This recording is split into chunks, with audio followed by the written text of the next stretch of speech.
Iniciando mais uma aula onde irei comentar com vocês sobre o potenciômetro. O potenciômetro é diferenciando do trim-pot apenas pelo seu eixo, certo? Mas a linha de medidas dele, vocês podem observar que existe 3 pinos, onde existe o valor total do resistor, e o ponto central, aonde o eixo vai percorrer junto com a paleta, vai fazer o percurso nesse ponto aqui desse resistor, variando o seu valor, certo? Então não há uma diferença muito grande. Isso aqui é uma parte interna de um potenciômetro. Então, se vocês observarem, o que diferencia do trim-pot é apenas o eixo. O que seria mais que ele poderia diferenciar do trim-pot? Bem, em classificação, o potenciômetro é de uso externo, tá? Ele é de uso externo por causa do eixo, então eu vou fazer a sua variante constantemente. Ele vai ter variações, vão botar controle de volume, então eu vou ter um controle de volume constante, controle de tonalidade ou outros eventos. O trim-pot não, depois que você pega e efetua a variação do ajuste dele, prefixa aquele valor ali, podendo marcar com a tinta, ou então apenas deixá-lo naquele ponto ali, não podendo mais fazer a sua variação, porque a obtenção é de um resistor de um valor que não poderíamos conseguir com um resistor fixo. Já houve esse comentário. Um outro ponto aqui que podemos ver, deixa eu colocar bem numa visão aqui que seja nítido para todos nós. Aqui, o valor do potenciômetro diferencia em relação ao trim-pot, tá? Em resistor, certo? Então aqui eu tenho 100, o K representa 1000, então um resistor de 100.000 ohms, ou 100K ohms. Esse A aqui, essa letra A, é que pode fazer uma diferença entre alguns potenciômetros. A letra A, ela representa o potenciômetro linear, enquanto a letra B representa o potenciômetro logarítmico. Qual a diferença entre um e outro? O linear, ele não é um resistor de precisão. Então, se eu fizer um ajuste, tentar fazer um ajuste fino com ele, eu já não conseguiria ter uma precisão tão grande quanto eu conseguiria com o logarítmico, que ele seria preciso. Naquele momento ali que eu fizesse um ajuste, eu poderia conseguir ponto a ponto com ele. Vocês vão encontrar isso em operações com aparelhos que façam ajustes, motor de passo, e tem um motor de passo ajustando um potenciômetro. Então, se botasse um linear, talvez o motor de passo não conseguiria um ajuste tão fino quanto colocando esse motor de passo conectado a um potenciômetro logarítmico, certo?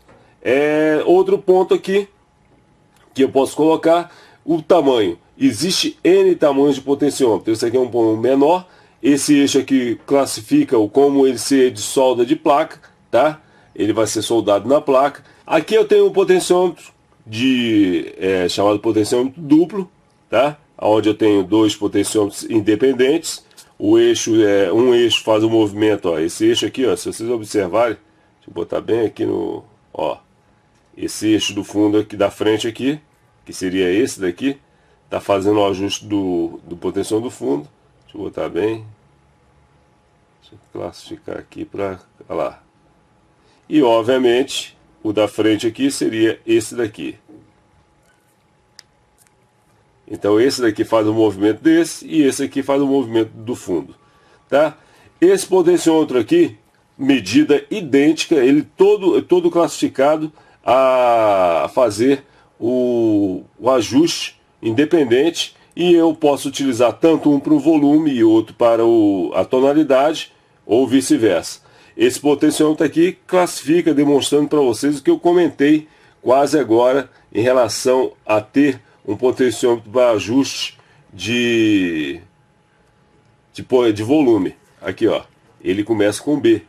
Então, tá vendo? Ó, ele tem um valor 10K ohms, não é independente do valor, poderia ser 10Ka, que seria o 10K e linear, mas aqui, ó, como ele é utilizado para volume, exige uma precisão. Então vocês podem observar que o B está aqui, então o logarítmico. Então ele seria um potenciômetro para ajustes bem mais precisos do que o linear, tá? Então esses potenciômetros aqui representam o mesmo que eu demonstrei para o trim-pot, se eu fosse fazer as aferições aqui, ajustes ou qualquer outro teste, seria idêntico ao que eu fiz do Trimpote. Então não haver necessidade nesse momento. Outra coisa que vocês têm que observar também é o símbolo. Sempre observando a simbologia. A simbologia auxilia o aluno a interpretar os esquemas. Então eu mostrei no símbolo que eu desenhei aqui do Trimpote, a diferença, há uma grande diferença entre eles. Ou pequena diferença, podemos dizer. Porque o resistor está aqui, lá tem o resistor. O desenho do resistor está aqui também. A única coisa que muda é isso aqui, ó. Ele muda para esse ponto aqui, onde a seta representa potenciômetro e o tracinho representa o Trimpote, tá? Então observem esse detalhe em algum esquema onde vocês vão pegar, tem que fazer substituição do componente e em relação ao linear e o logaritmo. Aqui finaliza a primeira parte onde eu comentei sobre Trimpote e potenciômetro, certo?